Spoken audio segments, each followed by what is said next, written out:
வணக்கம், welcome to அவ்வா சமையல். இன்னைக்கு அவ்வா ஸ்பெஷல் என்ன சமைக்க போறோம்? இன்னைக்கு சப்பாத்தி வெள்ளை குருமா. சரி, அதுக்கு என்னென்ன பொருள் தேவைன்னு பார்த்தலாமா?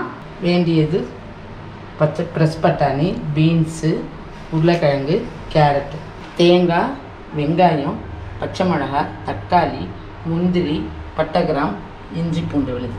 முந்திரி எப்படி ஊற வச்சுருக்கீங்களா? ஆமாம், தேங்காயோடு அரைக்கும்போது கொஞ்சம் நேரம் ஊற வச்சு அரைக்கும். அடுப்பை பற்ற வச்சு கடாய் வைக்கணும். முதல்ல இந்த காயெல்லாம் வேக வச்சுக்கணும் ஒரு 10 நிமிஷம். எண்ணெய் எதுவுமே தேவையில்லை? எண்ணெய் எதுவுமே தேவையில்லை. எல்லாத்தையும் வேக வச்சுட்டு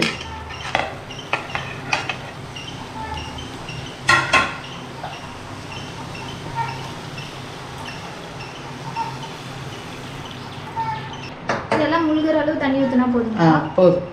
இது இப்போ கேரட்டு, பீன்ஸ் எல்லாம் எந்த அளவு போட்டிருக்கீங்க அத்தை? இது ஒரு 5 பேர் சாப்பிட்ற மாதிரி எல்லாம் 50 கிராம். பட்டாணி 100 கிராம், உருளைக்கிழங்கு 50 gram, carrot 50 gram, beans 50 gram. இந்த காய் வேகங்காட்டியும் தேங்காய் ஒரு மூடி தேங்காய், நமக்கு ஒரு 6 முந்திரி பருப்பு, இந்த ஊற வச்சிருந்த முந்திரி பருப்பு. என்னத்தை பண்ணுறீங்க? இது இந்த பச்சை மிளகாவை நல்லா செவக்க வறுத்து அரைக்கணும். ஒரு ஸ்பூன் நல்லெண்ணெய் ஊற்றிக்கிறேன்.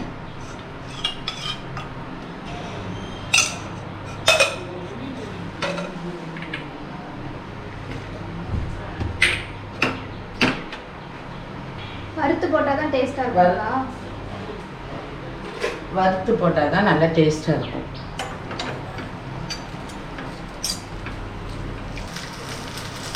காய் வேடி எவ்வளோ நேரம் ஆகும்? 10 நிமிஷம்.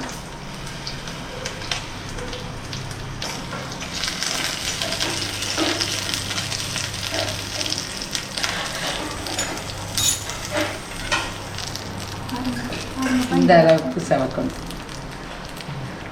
இந்த முந்திரி பருப்பு, தேங்காய், வறுத்த பச்சை மிளகாய்,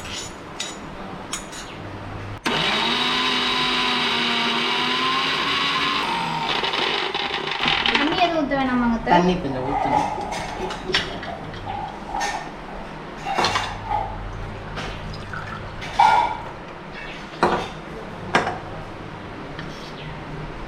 கொஞ்சமாக ஊற்றினா போதுமா? கொஞ்சமாக ஊற்றினா போதும். தண்ணி நல்ல நைஸாக அரைச்சிக்கணும். இது மாதிரி நல்லா நைஸாக அரைச்சி எடுத்துக்கணும்.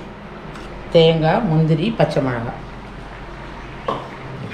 காய்கறி வெந்துருச்சு, அதை எடுத்து மாற்றி வச்சுருக்கோம். இப்போ மறுபடியும் கடாய் வச்சு எண்ணெய் ஊற்றுறீங்க? ஆமாம், மறுபடியும் கடாய் வச்சு எண்ணெய் ஊற்றி என்ன போடுறீங்க? இப்போ என்னத்தை போட போகிறீங்க? பட்டை, கிராம்பு,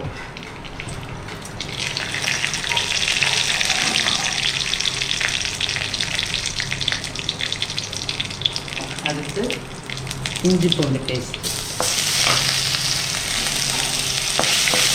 பட்டை, கிராம்பு, இஞ்சி பூண்டு பேஸ்ட்டு, வெங்காயம். எவ்வளோ வெங்காயத்தை சேர்த்துருக்கீங்க? ஒரு பெரிய வெங்காயம் 1 போதும், மீடியமாக. அதுக்கு மேலே போடக்கூடாதா? அதுக்கு மேலே வேண்டாம். ஒயிட் குருமான்றதுனால வெங்காயம் தக்காளி கம்மியாகவே சேர்க்கணும். தேங்காய் தான். தக்காளியும் அதே மாதிரி ஒரே தக்காளி.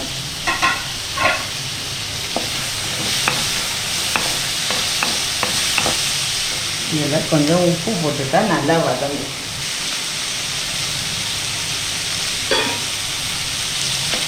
தக்காளி வெங்காயம் வதங்க எப்போதுமே கொஞ்சம் உப்பு சேர்த்துட்டா நல்லா வதங்கும்.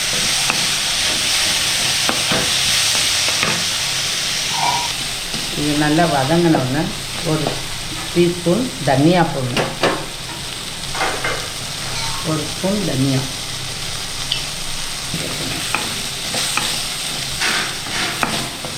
அதுக்கப்புறம் அந்த அரைச்சி வச்சுருக்க தேங்காய் விழுத போடணும்.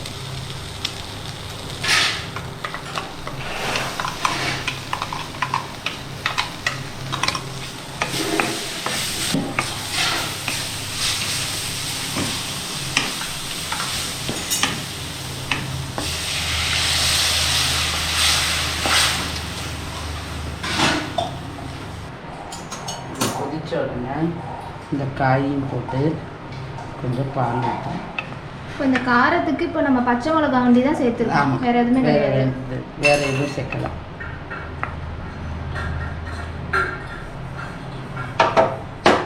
வேக வச்ச காய்கறியை அதில் போடணும்.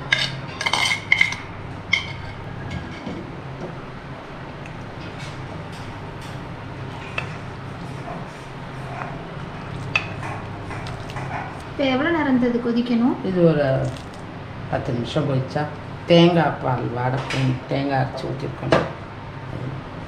இது எதெல்லாம் வச்சு சாப்பிட்டா நல்லா இருக்கும் அத்தை? சப்பாத்தி, பூரி எல்லாத்துக்கும் ரொம்ப நல்லாயிருக்கும். இடியாப்பத்துக்கு கூட நல்லா இருக்கும். இடியாப்பத்துக்கும் சொதி மாதிரி நல்லாயிருக்கும். இப்போ இது என்னத்தை சேர்க்குறீங்க? இப்போ 2 ஸ்பூன் பால். இது என்ன பால்னா?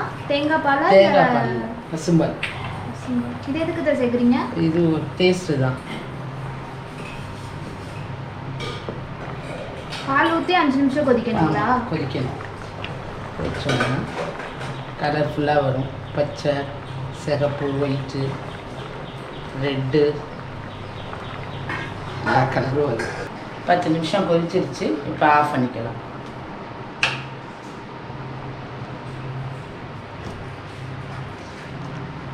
நல்லா கம்மன்னு ஸ்மெல்லு இருக்குது. சாப்பிட்டு பார்த்துட்டு டேஸ்ட் சொல்லுங்கள். இப்போ இந்த ஒயிட் குருமாவுக்கு மேட்சிங்காக சப்பாத்தி வச்சு கொடுத்துருக்காங்க அத்தை. இப்போ இது எப்படி இருக்குன்னு டேஸ்ட் பண்ணி பார்ப்போம்.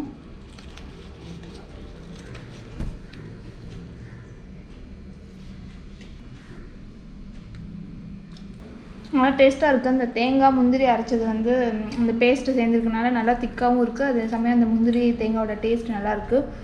இதில் எல்லா வெஜிடபிள்ஸுமே இன்க்ளூட் பண்ணியிருக்காங்க ஆல்மோஸ்ட். அதனால் ரொம்ப டேஸ்ட்டாக இருக்குது. இப்போ நீங்கள் சாப்பிட்டு பார்த்துட்டு சொல்லுங்கள் அத்தை.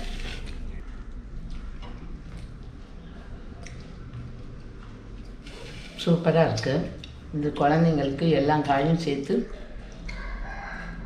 தனித்தனியாக காய்ங்க சாப்பிடாது. அதனால் எல்லா காயும் போட்டு குருமா மாதிரி வச்சுக்கோங்க. குழந்தைங்க எல்லா காயும் சாப்பிடுவாங்க. நல்லா மைல்டான காரத்தோட நல்லா டேஸ்ட்டாக இருக்குது. தேங்காய் பால் முந்திரி சேர்த்தனால வந்து ரொம்ப டேஸ்ட்டாக இருக்குது.